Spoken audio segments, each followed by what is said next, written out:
Hello students, Sardar Singh convent college YouTube channel पर आप सभी का स्वागत है। और आज हम आप सभी लोगों को जो कक्षा 3 के छात्र हैं उनके लिए लेकर के आए हैं हिंदी विषय। हिंदी विषय का ये दूसरा पार्ट है।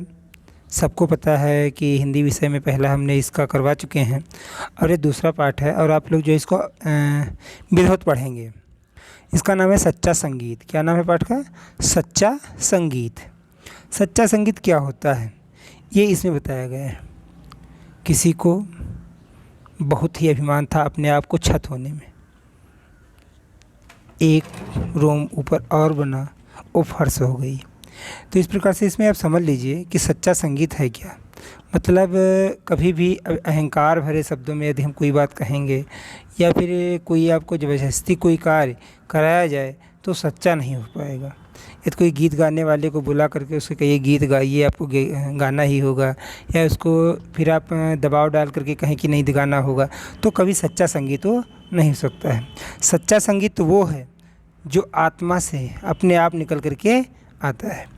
तो यहाँ पर अकबर बादशाह के दरबार में सब लोगों को पता है कि अकबर बादशाह के दरबार में 9 रत्न थे। राजा टोडरमल, राजा मान सिंह, बीरबल, अबुल फजल, फौजी आदि।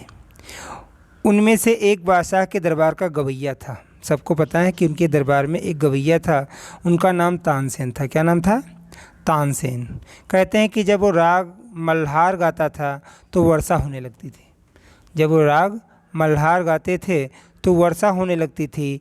जब दीपक राग गाता था तो दीपक जलने लगते थे। मतलब इतना ज़्यादा संगीत प्रेमी और इतना अच्छा गाते थे कि जब मल्हार गाते तो वर्षा बादल अपने आप घिर जाते और वर्षा होने लगती, और जब दीपक राग गाते तो दीपक, बुझे हुए दीपक अपने स्वतः जलना प्रारंभ हो जाते।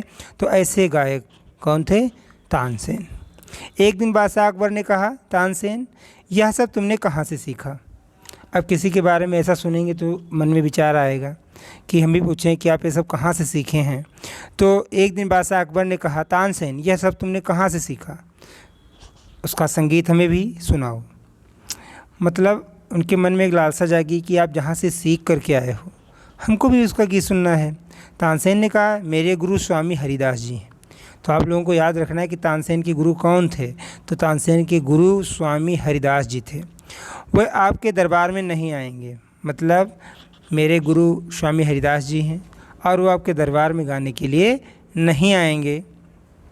वह आपके दरबार में नहीं आएंगे, वो जंगल में रहते हैं पत्तों की झोपड़ी बनाकर। हरिदास जी कहाँ रहते हैं? जंगल में पत्तों की एक झोपड़ी बना करके रहते हैं। जब कभी मौज आती है तो उनका सितार लेकर गाने लगते हैं और वह किसी के लिए नहीं गाते हैं। मतलब जब उनको मौज आती, जब उनको मन करता है गाने का तो गाना शुरू कर देते हैं। और क्या गाते हैं?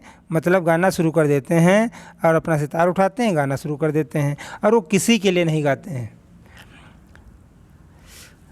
अकबर ने कहा वह नहीं आ सकते, तो चलो हम उनके पास चलते हैं। क्योंकि अकबर संगीत प्रेमी था ही, तो उसके मन में विचार आया कि हम भी चलेंगे साथ में। तो कहा चलिए ठीक है, वो अगर नहीं आ सकते तो हम उनके पास चलेंगे, एक बार उनके दर्शन तो कर लें। मतलब गीत ना सुने तो उनके दर्शन ही हो जाएं। बट वो वहाँ पर पहुँच जाते हैं। तानसेन बादशाह को लेकर उस जंगल में गए जहाँ हरिदास स्वामी रहते थे। तानसेन बादशाह को लेकर उस जंगल में गए जहाँ हरिदास स्वामी रहते थे। जंगल देखा तो हरिदास कुटिया के बाहर ध्यान में मग्न शांत बैठे थे। यानी ईश्वर जाकर देखा तो हरिदास कुटिया के बाहर ध्यान में बैठे थे, ईश्वर ध्यान में लगाए हुए बैठे थे। एक सितार उनके पास रखा था, एक सितार जो बजाते थे वो उन्हीं के पास में रखा था। तो इस प्रकार से जो है अब वो जा कर के जो है देखते हैं। बादशाह ने धीरे से कहा, तानसेन यहाँ आकर भी क्या हम प्यासे रह जाएंगे? बादशाह ने धीरे से कहा, तानसेन से कहा कि यहाँ आकर भी क्या हम प्यासे रह जाएंगे? अर्थात यहाँ हम आए हैं गीत सुनने के लिए इनका, अगर ये गीत नहीं सुनाएंगे तो क्या हम ऐसे ही चले जाएंगे? मतलब बिना गीत सुने ही जाना पड़ेगा घर को। तो क्या कोई ऐसा उपाय नहीं है कि स्वामी हरिदास गाने लगें? तानसेन से कहा कि कोई ऐसा उपाय बताओ कि ये गाने लगें। अब वो कह तो सकते नहीं थे कि गुरुजी गीत सुना दीजिए। मतलब ऐसा कहने से सच्चा संगीत वो नहीं रहता। तानसेन ने कहा, मैं प्रयत्न करता हूँ शहंशाह, आप चुपचाप खड़े रहिए। तानसेन ने बताया कि मैं थोड़ा प्रयत्न करूंगा और हो सकता है गुरुजी आपको गीत सुनाएं। तानसेन ने अपनी सितार उठाकर उसे बजाना शुरू कर दिया। तानसेन ने क्या किया कि अपनी सितार उठाई और उसे बजाना शुरू कर दिया। थोड़ा ठीक बजाया, फिर इसके बाद कुछ जानबूझकर गलत बजाने लगे। मतलब थोड़ी देर तो वो अच्छा बजाते रहे, फिर थोड़ी सी हल्की गलती कर बैठे। अब जिसको पता रहता है और उसके सामने अगर गलती करोगे तो उसका तो मैं जी मानने वाला नहीं है। तो फिर क्या हुआ, हरिदास ने सुना तो झुलझुला उठे, कहा मेरा ही सिखाया हुआ और मुझसे ही गलती, मेरे सामने तो गलती कर रहा है। और बोले गलत बजाते हो तानसेन, सुनो। और अपना सितार उठा कर वो बजाने लगे। मतलब वो अपना सितार उठा करके बजाना शुरू कर दिया। सितार के साथ साथ गाने लगे। जंगल और आकाश गूंज उठा, वृक्ष और पौधे झूम उठे। जंगल के हिरन स्वामी हरिदास के पास आकर खड़े हो गए। मतलब इनके जो गीत थे वो पशु पक्षी पेड़ पौधे यानी प्रकृति से बहुत बड़ा लगाव था। जंगल में रहते थे और उनके गीत सुनने के लिए सारे वहाँ के मतलब पूरा जंगल गूंज उठा उनके गीतों से। और जो जंगल के कुछ पशु थे वो भी उनके पास आकर के खड़े हो गए। पक्षी और वायु शांत हो गई। बादशाह मस्त होकर गायन सुनने लगे। समय का पता नहीं चला कि कितना समय व्यतीत हो गया। मतलब उनको समय भी नहीं पता चला, उनके गीत सुनते सुनते उनको बहुत देर हो गई, पता नहीं चला। अंततः जब हरिदास ने गाना बंद किया तो बादशाह और तानसेन प्रणाम करके वापस आ गए। अंततः जब उन्होंने अपना गीत बंद कर दिया तो बादशाह और तानसेन प्रणाम करके वापस आ गए। रास्ते में बादशाह के कानों में मधुर संगीत गूंजता रहा।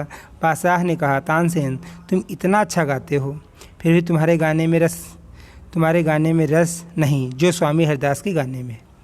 मतलब बादशाह ने कहा कि तानसेन तुम भी बहुत अच्छा गाते हो, लेकिन ये है कि तुम्हारे गाने में वो रस नहीं है जो स्वामी हरिदास के गाने में है। तानसेन ने हाथ जोड़कर कहा, शहंशाह मुझ में और स्वामी हरिदास में बहुत बड़ा अंतर है। मुझ में और स्वामी हरिदास में बहुत बड़ा अंतर। वो मेरे गुरु हैं और मैं उनका शिष्य हूँ। मुझ में और उनमें बहुत बड़ा अंतर है।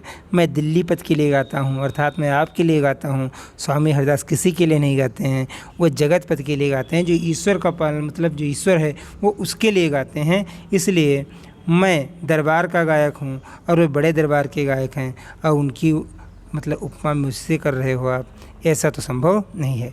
अकबर ने मन में कहा, जो भगवान की गुण गाता है उसकी वाणी में तो रस होगा ही।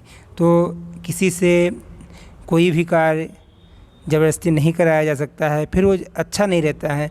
उसको अपने मन से, जब कोई मन से धुन निकलती है तो सच्चा गीत होता है।